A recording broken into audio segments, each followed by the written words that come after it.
नमस्कार, राधे राधे दोस्तों। एक बार फिर से आप सभी का स्वागत है आपके अपने चैनल राजलक्ष्मी पर। तो आज के इस वीडियो में हम जानेंगे भगवान श्री कृष्ण ने बताया किन पापों के कारण मनुष्यों को कुत्ते का जन्म मिलता है। तो चलिए वीडियो स्टार्ट करते हैं। दोस्तों, एक समय की बात है जब भगवान श्री कृष्ण की प्रिय रानी अपनी सखियों के साथ अपने नगर बरसाने का भ्रमण कर रही थी। तभी वे एक घर के पास देखती हैं कि एक लाचार कुत्ता कुछ खाने की तलाश में खड़ा है। तभी उस घर से एक नौजवान आदमी लाठी लेकर निकलता है और उस कुत्ते को दौड़ा दौड़ा कर मारता है। यह सब देखकर राधा जी से रहा नहीं गया और उन्होंने अपनी सखियों से कहा, मेरी प्यारी सखियों, आप सब अपने अपने घर की ओर जाओ। अब मैं यहाँ से अपने प्रभु कान्हा के पास जाऊंगी और उनसे कुछ प्रश्न पूछूंगी। फिर राधा रानी भगवान श्री कृष्ण से मिलने के लिए चल देती हैं। इधर भगवान श्री कृष्ण अपने राजभवन में स्वर्ण से बनी हुई सिंहासन पर विराजमान थे। तभी उनके पास राजभवन में उनकी प्रिय राधा रानी पहुंच जाती हैं और भगवान श्री कृष्ण से कहती हैं, हे कान्हा, जब मैं आज अपने नगर का भ्रमण कर रही थी तो मैंने देखा नगर में एक कुत्ता अपना कष्ट भरा जीवन जी रहा था और वह जिसके भी महल के द्वार पर जाता है लोग उसे डंडे लेकर दौड़ा दौड़ा कर मार रहे थे और उसे अपने भोजन के लिए इधर उधर भटकना पड़ रहा था, किंतु उसे पेट भरने के लिए कहीं भी भोजन नहीं मिला। इसलिए हे प्रभु, इसे देखकर मेरे मन में एक प्रश्न उठ रहा है और मैं चाहती हूँ कि आप मेरे प्रश्न का उत्तर दें, तभी मेरे मन को शांति मिलेगी। मित्रों, फिर भगवान श्री कृष्ण कहते हैं, हे प्रिय राधा रानी, आपके मन में जो भी प्रश्न है मुझसे निसंकोच होकर बताओ, मैं तुम्हारे प्रश्न का उत्तर अवश्य दूंगा। मित्रों, फिर राधा रानी कहती हैं, हे प्रभु, मेरा ये प्रश्न यह है कि किस पाप के कारण मनुष्य को कुत्ते का जन्म मिलता है और उन्हें भारी कष्ट भोगना पड़ता है। मित्रों, फिर भगवान श्री कृष्ण कहते हैं, हे राधा रानी, आज मैं आपको एक छोटी सी कथा सुनाता हूँ, इसे सुनकर आपके प्रश्न का उत्तर अवश्य मिल जाएगा, इसीलिए इस कथा को सच्चे मन से श्रद्धा के साथ सुनना। फिर राधा रानी कहती हैं, हे प्रभु, आप कथा सुनाइए, मैं पूरे मन से इस कथा को सुनूंगी और कथा का प्रसार भी करूंगी। मित्रों, तभी भगवान श्री कृष्ण कथा को सुनाना प्रारंभ करते हैं। एक समय की बात है जब भगवान श्री राम अपनी सभा में बैठे हुए थे। तभी उन्हें एक कुत्ते की रोने की आवाज सुनाई दी। फिर सभा में मौजूद द्वारपाल ने कुत्ते को वहां से भगा दिया और अगले दिन फिर से वही कुत्ता उसी स्थान पर आकर रोने लगा और द्वारपाल ने इस बार भी उस कुत्ते को वहां से मारकर भगा दिया। मित्रों, फिर सभा के तीसरे दिन वही कुत्ता उसी स्थान पर आकर फिर से रोने लगा। तो भगवान श्री राम के मन में एक प्रश्न उठने लगा कि आखिर यह कुत्ता रोज रोज मेरे दरवाजे के बाहर ही क्यों रोता है। तभी भगवान राम ने उस कुत्ते के रोने का कारण जानना चाहा और द्वारपाल से कहा कि उस कुत्ते को यहाँ बुलाकर लाओ।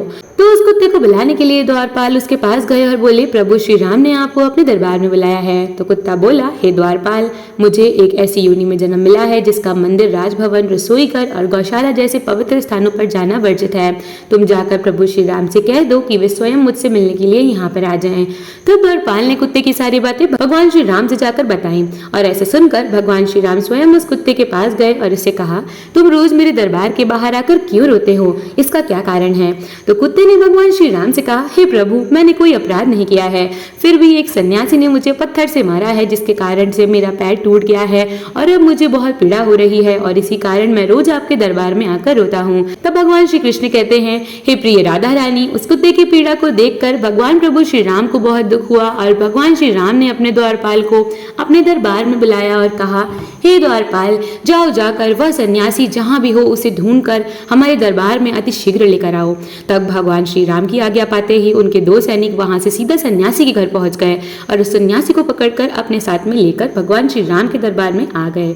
दोस्तों, फिर प्रभु श्री राम ने कहा, क्या यह सत्य है कि तुमने इस कुत्ते को पत्थर मारा है जिससे इसका पैर टूट गया है। तब वह सन्यासी कहता है, हे प्रभु, मैं भिक्षा के लिए रास्ते से जा रहा था, तभी उस कुत्ते ने मेरी भिक्षा का अन्न छू लिया था, इसी वजह से मुझे क्रोध आ गया और मैंने पत्थर उठाकर इसको जोर से मार दिया जिसके कारण इसका पैर टूट गया।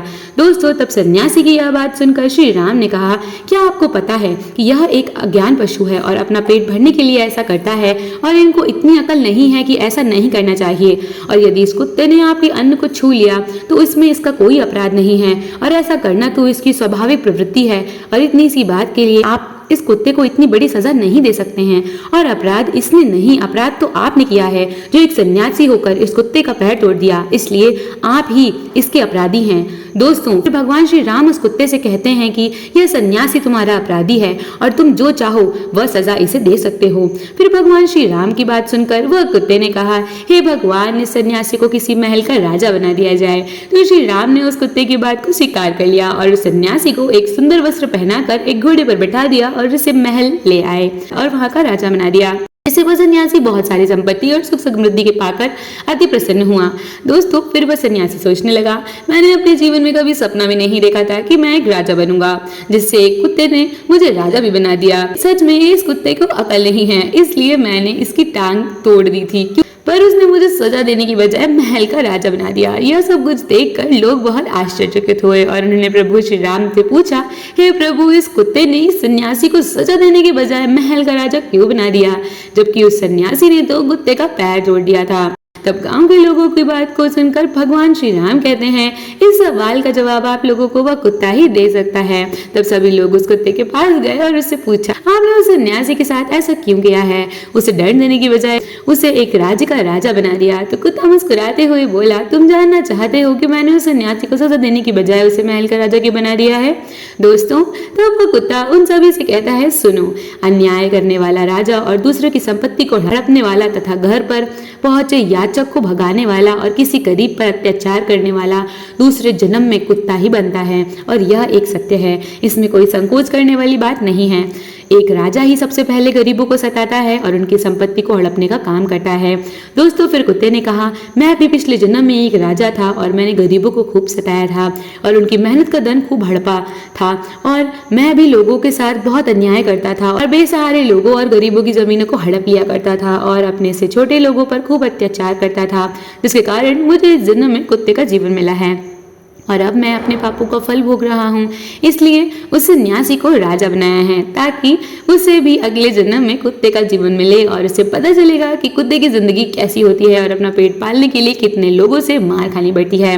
दोस्तों फिर भगवान श्री कृष्ण कहते हैं, हे प्रिय राधा रानी, यह वही लोग हैं जो पाप धुलने के लिए गंगा जी जाते हैं, किंतु वहां से आते ही फिर से पाप करना शुरू कर देते हैं। लेकिन गंगा जी में वही पाप धुलते हैं जो अनजाने में हो जाते हैं। जानबूझकर किए गए पाप कभी नहीं धुलते। गंगा जी में स्नान करने से वही मनुष्य पवित्र होता है जिसका मन साफ हो और मन में कोई छल ना हो तथा गंदे विचार ना हो। गंगा जी में छल करने वाले और दूसरों की बहन बेटियों पर बुरी नजर रखने वालों का कुछ नहीं होता है। प्रत्येक मनुष्य को अपने कर्मों का फल अवश्य मिलता है।